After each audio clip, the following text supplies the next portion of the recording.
themselves up, but they just can't maybe make it work into anything else after that point. So I like the rell. It does give them a big wombo combo. It does give them a lot of agency in that lane as well at level 1 and of course at level 6. So see what they're able to kind of go for it. But top esports, they're going to pick up the Tristana, and again, the Tristana is a bit of a flex. It can go to Knight, it can go to JackeyLove. There are still question marks over to where they actually want to put this AD carry. I was actually curious if we're going to see top esports go towards the Gragas. Oftentimes when they're on red side, top esports have opted in towards this Gragas pick because it is that like quad flex between the jungle, top, mid, and support.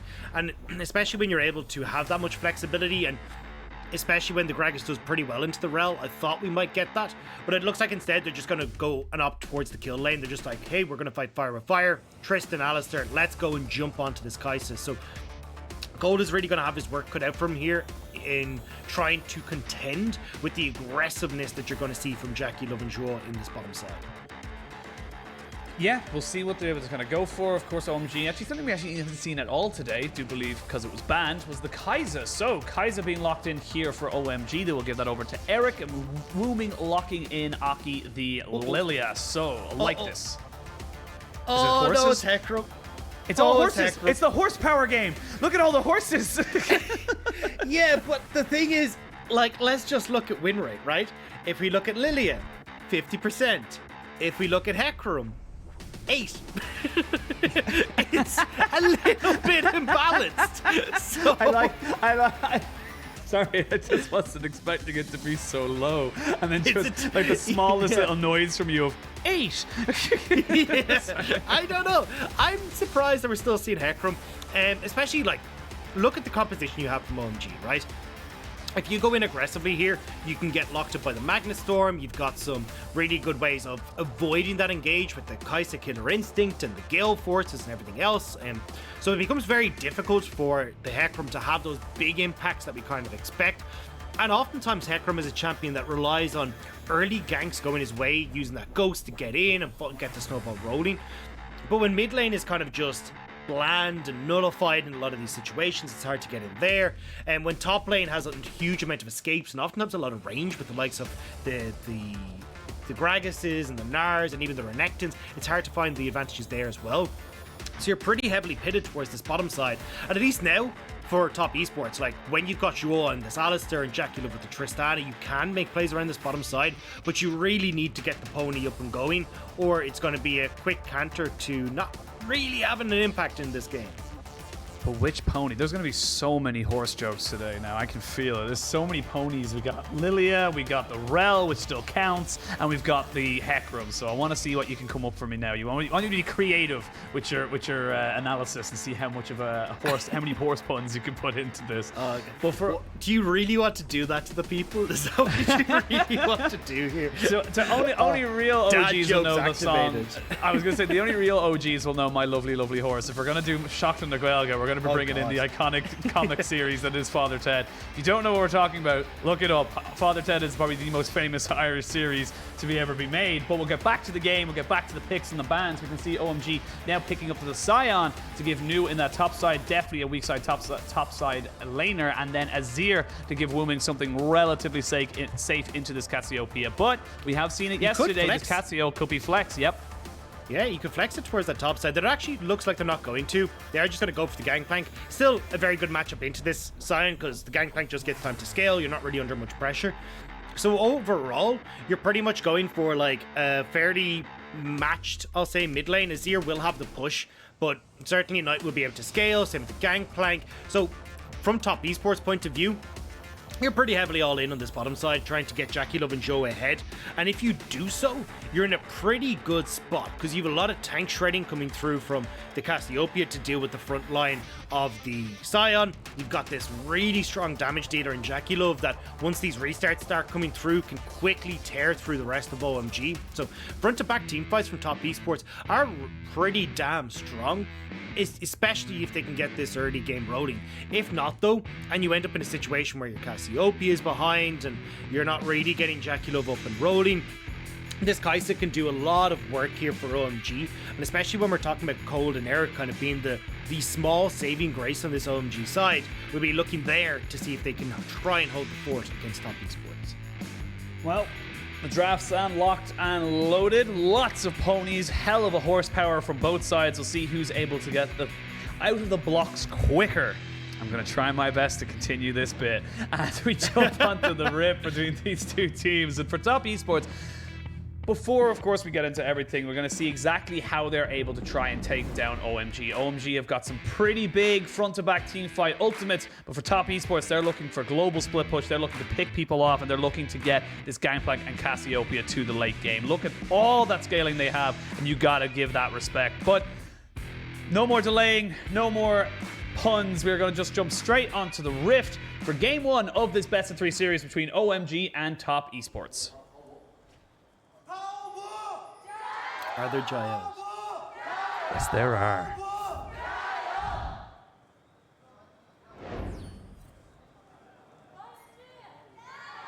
Right. It's nice to be back. I don't know. Look at all those if, happy faces. I know. Well, they're wearing masks responsibly, so I don't really see their faces, but... Look, I can tell. They're smiling underneath them, all right? Little people do people know that I've actually got the ability to tell when someone's smiling underneath the mask. It's one of the few it's an Irish superhero thing. skills I picked up. Yeah. You just tell. It's like you ever get that smile when you ever see someone, they just like take a drink, they haven't had a drink in a while, and it's just like, oh, it's just like pure satisfaction of just like that was gorgeous, that was it. But something I did want to talk about in this early game, and something that's kind of been noted a couple of times on, between the communities and of course between ourselves, is Knight's impact this season has been not as explosive anymore. And I think that's also due down to the meta. I wanted to kind of pick your brain a little bit and ask, why have we not seen the Knight from 2020 where we were coming in saying, is this the best top laner in the world? Like, fair enough, you might not say it after Worlds, but it was definitely a conversation we had before we got into it. So what's happened to him in this split? Well, honestly, I know Knight had some really great moments, but Knight for me was never the explosive player. Like, when I looked for explosive carry performances, no, we're okay bot side, but I was always looking towards Rookie. Like, Rookie was my big carry performer. Knight was someone who would dominate his lane. I was always very clever with his pathing, but hang on a second here.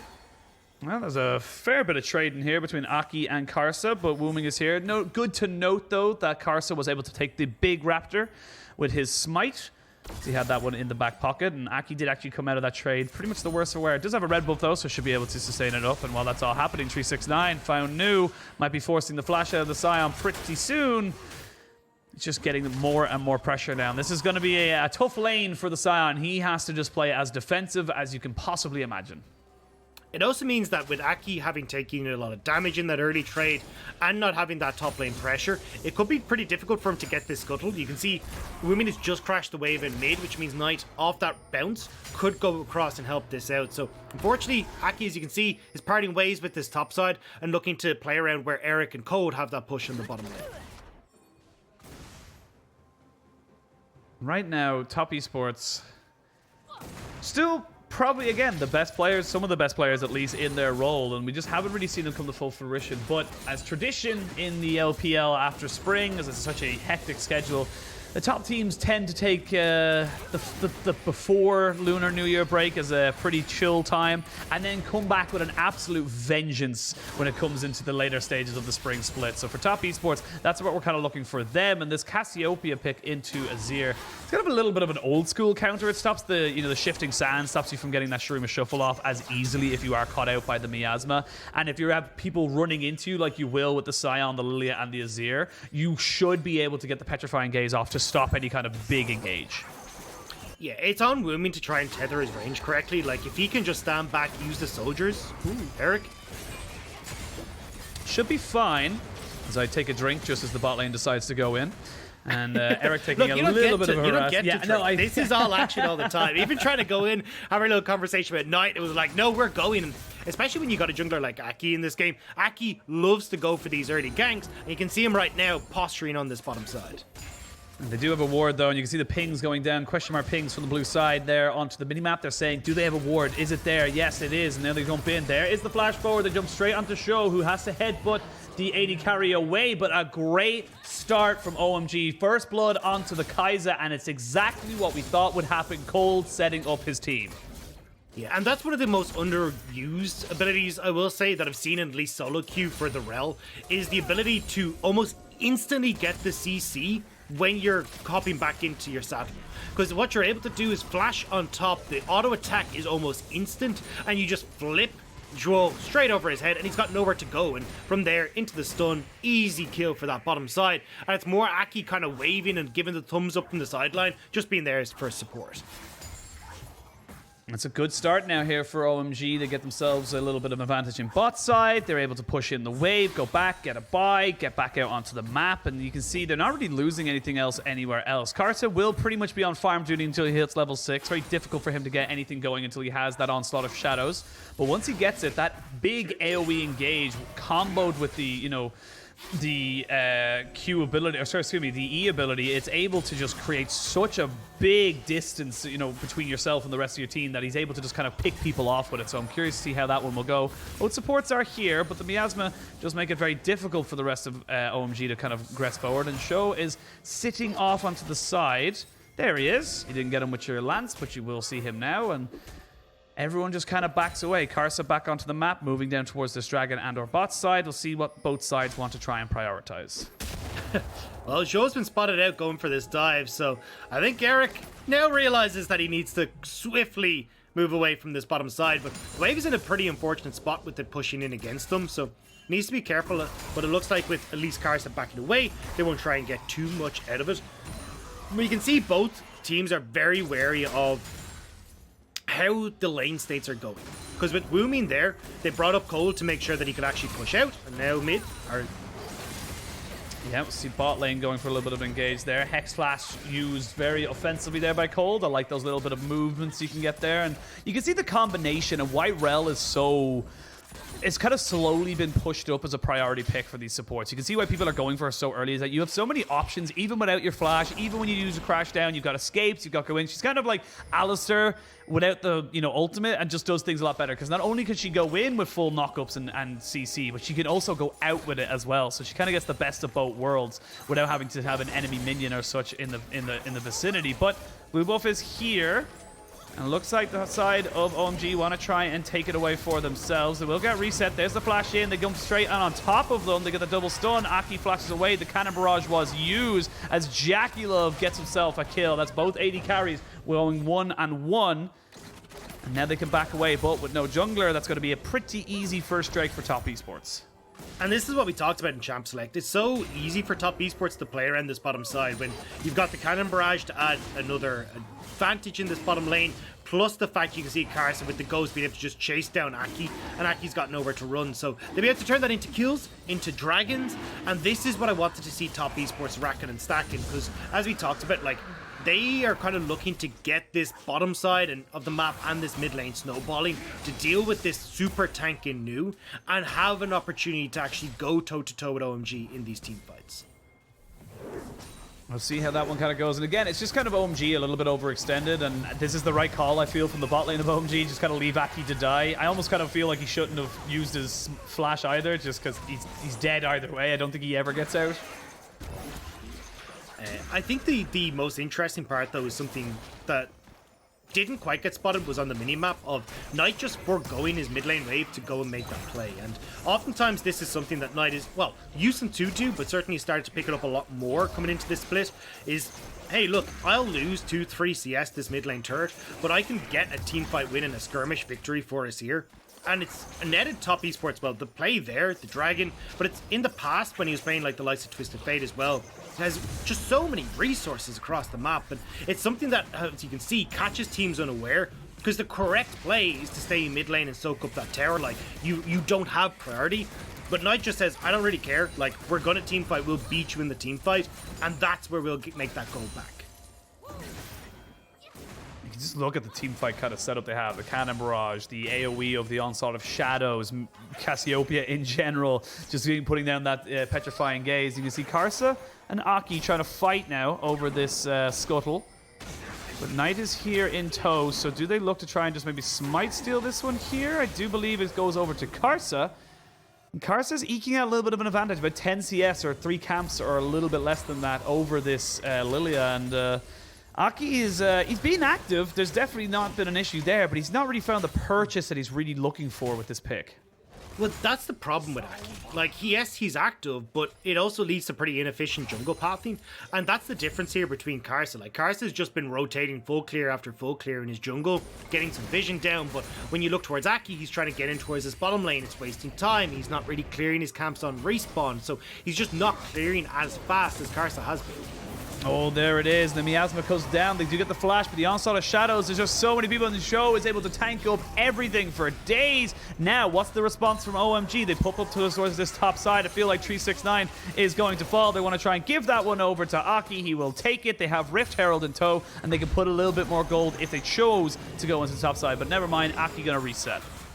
Yeah, I mean, when it's new on this Sion, you're not really wanting to invest more gold into it. It's like, hey, it's a nice pickup for Aki, but realistically, you need to be cracking open this mid lane turret, investing more gold into Eric in this bottom lane. And right now, I know that the gold is about a 600 gold lead for top esports, but certainly this game is more competitive than I expected, as OMG have been able to find some advantages for themselves and kind of push back top esports when it comes to these early stages. We just now need to see if they can kind of keep that up when it gets to the mid game. Because one of the big things about top esports is just how potent they are when these first few towers go down. Now, the good news, at least for OMG, is with the Rift Herald being in their control, it's not like top esports have an easy way of getting these towers open to begin with, but certainly they just need to be careful that they're not giving advantages to top esports. Now, minute and a half until that second Drake spawns means we will have a mountain or an ocean rift. For OMG, where do they want to plop down this little Rift Herald? It's about 2/3 of the way done in it, so they did start making a decision pretty soon. JackeyLove pops a ward over the side of the wall to make sure he's not in any danger just yet. This Kaisa has priority over the lane, but the Kraken Slayer was first to be purchased here by JackeyLove, and it just seems like it's a more favorable back time here as we see the Rift Herald being dropped down into the mid lane. Do they have enough damage to try and take it out before it goes down? They do. And again, twice in a row, we've seen a Rift Herald just not be used to its fullest extent. And that's just, again, a bit of a waste here from OMG. I can't really fault OMG. Like, the petrifying gaze from Knight to stop the charge was not what I expected. But hey, look, if it works, it gets the job done. And it does mean, look, in 40 seconds, Knight won't have that petrifying gaze up for the team fight, which maybe OMG could look to exploit at the Dragon, but with the way that the pressure is coming through from top esports, it's kind of hard for OMG to find a moment of respite to actually get control over this river area.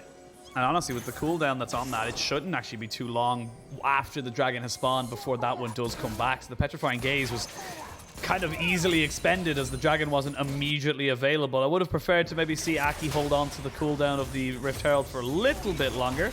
As we see now, 369 just trying to sneak himself in to get some plates, and he will in fact get those. We'll take a couple of tower shots in his face for his treasure hunting, but now Karsa jumps in. They're going to try and drop down the cannon barrage as well. Zhuo goes straight back on top of Eric, but you can see now with the lilting lullaby now popped down onto 3, but it is Rell who falls, and the rest of OMG cannot follow. There is the shifting sands onto the Emperor's Divide. New gets JackeyLove, and now it's an equal fight, 4v4, but it's going to be a 3v4 very soon.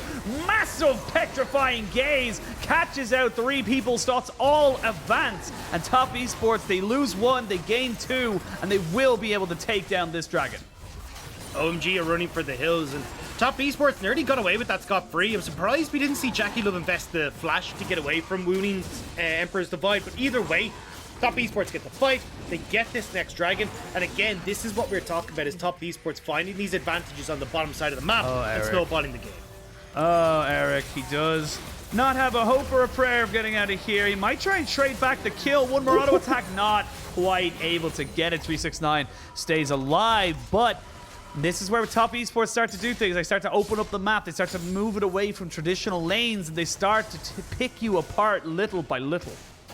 And remember what we said, like, the big tank shredder on this team is nice. Like, this is the guy that needs to get up and rolling. Well, 3 kills would definitely get that snake up and rolling. So 100%. This is now a situation where when the Leandri's Anguish comes in, you're going to be pretty much negligible as new, especially since he invested in that early Bramble Vest. That's not really giving him any sort of magic resist. You're trying to wait for the likes of the Sunfire Camp to come in, but I don't see now. There's Cold going down. We were just singing his praises, and without any support, he decided to face check. And That's just the way it is. How are you supposed to get sometimes. support if you are the support? Come on, Gold. Come on, man. It's big brain time. Big brain time. But yeah, and this is kind of what we expected, to be perfectly honest. This is the way the game was due to go when we look at these two squads. And yes, OMG had a great start. Like we always said, they get some advantages on bot side, but they can't really do anything with it. And the top esports will just outmuscle them.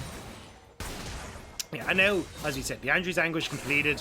You're not really going to get any sort of magic resist coming in soon from the OMG side, so Knight is going to be so difficult to deal with. I'm curious to see how Aki's going to play it, because he is going towards the Andrew's Anguish. I wouldn't be surprised if he just, like, forgone it and just went straight towards a Banshee's Veil, because if he gets hit by any damage from Knight or the likes of the Petrifying Gaze, this deer is going down.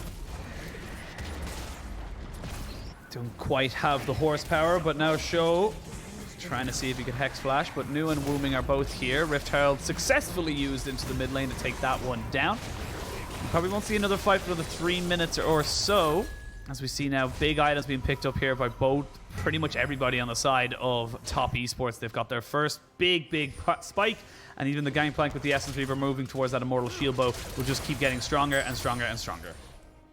Yeah, and this is where 369 is really good at moving around the map. Like, I love watching him when these side lane structures go down, because you can see him here. He's going to reset. He's going to go back towards this top side. He'll heavy shove in this top wave, and what he loves to do is see all the vision that's been denied on that top side from OMG. He'll just play in that. He'll just wander back into the river. He knows he won't be spotted because all that vision has been cleared out by top, and he can even, we've seen him like wrap in towards mid and make these plays towards mid tower. He's even fully gone towards the bottom side and end up in a dive in bot lane. Like, 369 is so good in these kind of situations, although it looks like at the moment OMG are trying to contest that full push that 369 is looking for ahead of the Dragon in 2 minutes. And we'll see if they're able to get anything going for them. Top esports will be able to get JackeyLove to push down this bot side. That's another turret, and again, you talked about it with all the tier 1s now down. It's these little small things. I have to stop myself though. There is the Shifting Sands on top of the Emperor's Divide, but 369 will walk away. The Lilting Lullaby is there. They flash in though from Wuming. He trades it back. Gangplank gets it with the ultimate and the tower, and the rest of OMG will fall. There's nowhere for them to go. They've lost 4 people. They gained 1. They committed everything to top side, but the execution was poor. That was an absolute disaster from OMG. Like, I like the idea, trying to see if they can burst them out, but they just don't have the damage. And with that, especially when you miss the watch out Eep from Aki, 369 had basically turned that around himself. It's just the cherry on top that the rest of top esports were there. This is just an overcommitment. I like the idea. Again, Wuming, very nicely done, but they can't put down the rest of the damage, and the Cannon Barrage just separates them away. Like, that watch out Eep missing from Aki kind of fudged the whole play. Like, you might have been able to get the Azir out. You wouldn't have got the fadeaway Q coming through from the Gangplank. Maybe you would have been able to do something, but yeah, just a mechanical error from Aki there. And even then, OMG, like, they're trying to commit to this play on top side ahead of the Dragon, but it's not going to work out. Oh, JackeyLove! What? That was he was surrounded on all sides, and he still nearly gets a kill onto Aki and out. That means there's no jungle available for the side of OMG before this next fight. They are almost certainly going to give over soul point here to the side of top esports. No Baron to trade for it. That's still a minute and a half away. This is top esports map. There is nowhere a side of OMG can go without everything being, divulged to top esports. Yeah, and I think the cool thing that we're seeing out of JackeyLove is just that he's far more consistent these days. Like, when we look back at last split, there's like the Ezreal play where he just goes like gung-ho over the wall, I'm gonna get everyone, and just instantly dies. This time around, for this split at least, JackeyLove has been crazy consistent when it comes to his decision making in team fights, finding these advantages, or at least bringing fights back from the brink for top esports. And you can see it there, like, JackeyLove is back on form, and it's a dangerous thing for any of his opponents.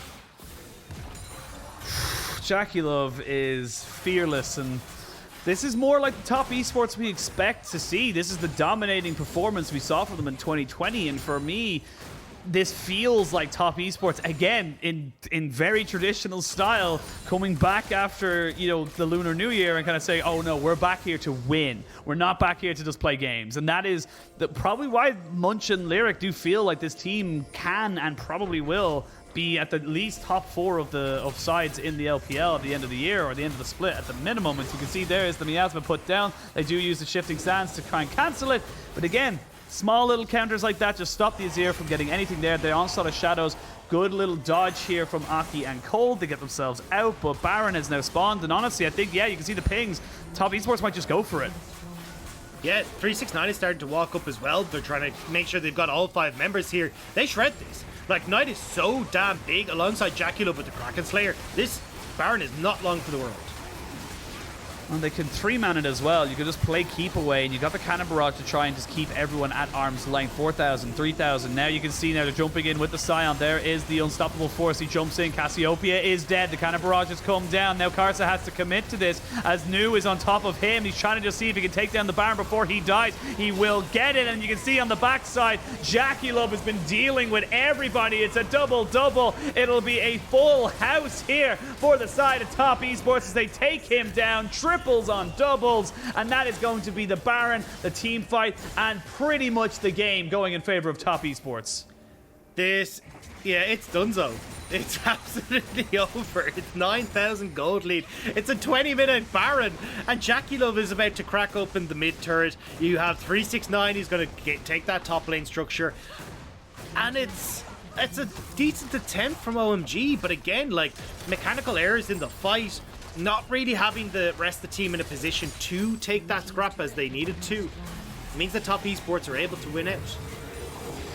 10,000 gold, a little bit more than that, to be honest with you. And this game will probably be over in the next 3 minutes or even 2 minutes time if they can get the Baron going for them. Knight slithering around in the jungle, trying to see if he can find somebody unawares. Has a Banshee's Veil as well. Now he's just going to steal away camps, and this is when it starts to become hard. This is when it starts to become difficult as a LIllia jungle, or even a jungle in general, when the enemy team, your team, everybody is just taking your camps, and you just cannot get any gold on top of you whatsoever. You can see even with 2 people here, they know they can't take this fight. They don't know the rest of Top Esports are, so they have to back away. They now see JackeyLove pushing into this mid lane, but they're going to lose that tier 2. They're going to lose lots of pressure in the mid lane, but then they're going to go for it. Miasma is perfectly placed to try and stop everyone from joining Cole. Beautiful play, as you can see Eric jumping onto the backside. JackeyLove finds the Azir, and he gets the kill. Now, where are you going to go, Sion? Absolutely nowhere. It's a double kill for the Gangplank. This is going to be the game. 22.5 minutes. It'll probably be 23 by the time it ends up going down, but Top Esports just annihilate OMG. Yeah, it was a slow start, and you see OMG at least were able to hold on until the 10-minute mark, but at that point, gates were open. Top Esports, they take over the game, and looks like, as he said, 23 minutes. They're going to close it. JackeyLove, that's the fountain. Get off the fountain. Yeah. Come on now. Come on. None of that now. Let's not be doing this. But they only have the 1 minion left. As we can see, there's the flash. Petrifying Gaze that forces out the cleanse, excuse me, or the QSS. Actually, it wasn't even. What was it? I don't believe actually see what cleanses him of that ult. But it does not matter. 23 minutes, 5 seconds. That will be the game. Top Esports 1-0 up, and OMG just flopping like a fish on land. They just couldn't make anything stick, and nothing was working. I thought you were going to stick with the horse puns and be like, you know, they just couldn't get up in the saddle. Top Esports galloped away with it. There was so much there. Just easy fruit, but no. But either way, I do agree with you. Like, this was just insane. And it all kind of started with the early skirmishes, right? I mean, OMG had done a reasonably decent job in keeping their lanes in check, trying to get some advantages. We even saw the kill onto Zhuo into that bottom lane by Code and Eric, but unfortunately, Aki trying to put so much attention towards his lanes meant that he fell behind to Karsa. And from that point on, Karsa was just like, cool, I've farmed up really well in this Hecarim. I've hit that level 6 point. Let's go and fight at these dragons. Knight coming down. They pick up a whole bunch of kills for this Cassiopeia. And there's no way that the front line can contest with this Cassiopeia right now, because you are all relatively short range. Cassiopeia is massive, and she's shredding through the entire tank line of OMG. Yeah, honestly, I think despite OMG having more horses, it was a stomp in favor of Top Esports. And I have no more puns. There's only so many I could think of off the top of my head because we can't plan for these. This is the thing. We cannot plan for 3 horse-based champions to be in the game without, very clearly reading the script. And we're not allowed to read the script anymore. We leaked it too many times. Yeah, I mean, look, at least it's not well, I don't know. I'm not going to make that joke. There was a Nuggery leak that happened the other day as well. But look, either way, as I said, look, this was just a stop, and kind of to be expected, to be honest. Yeah. And I feel sorry for Wuming, because at the beginning of this, like, he was already 20 CS behind, and when Knight's getting the counter pick on red side, you're just going to be in a bad spot. And even you can see it with the Azir, which should be a relatively safe matchup. Like, yes, the Cassiopeia does have some advantages with the miasma. You're still able to play pretty far back. Just use your Sand Soldiers to farm. But even then, 20 to 30 CS is kind of insane before the fighting even kicks off. And then from that point, you're just up a creek without a paddle, because Knight's just so far ahead. And there's zero that you can do in that situation. Yeah. It's just... it's a bad time when the person who did the most damage on your team was your tank Sion in the top side, and you can just see the big cliff that is created by the red gold graph. I liked, again, this is the thing, and we something we expected. Top Esports were heavy favorites coming into this matchup. No one would tell you otherwise. We did say that OMG, exactly as they did, they got themselves an early advantage, or at least a kill in that bot side using Eric and Cold, who have had a semi-decent split in their own right. But outside of that, there's just not really much hope here for OMG. I feel like Top Esports are just too good in every single lane across the board. I don't think there's enough options for OMG to be able to deal with this, and I think Top Esports probably going to rinse and repeat, maybe not with the same draft, but definitely with the same style coming into Game 2. Yeah, I mean, look, if you're getting to counter pick top and mid and have a relatively strong bot lane that it can at least go even, you're going to be in pretty good shape as Top Esports. Like, that's where they're happiest, when they're able to get solid solo lanes and then having JackeyLove and Zhuo and something that allows them to go aggressive. So all in all, it was kind of the perfect draft for Top Esports. The game went exactly as they were hoping, with Karsa getting the time to farm up and enter into a position where he was strong. And I think the biggest news story out of this whole game was that Hecarim has picked up his 2nd win in the LPL. Woo! Go on, the boys. So he is now you take 2 and positive. 13, which is amazing. You need more of those games with like the likes of EDG, RNG, and picking up against the slightly lower teams on the bracket. But we'll see if he's able to be picked up, or if he's able to get another win in the next series. Next game, of this series. We're going to send it to a quick break.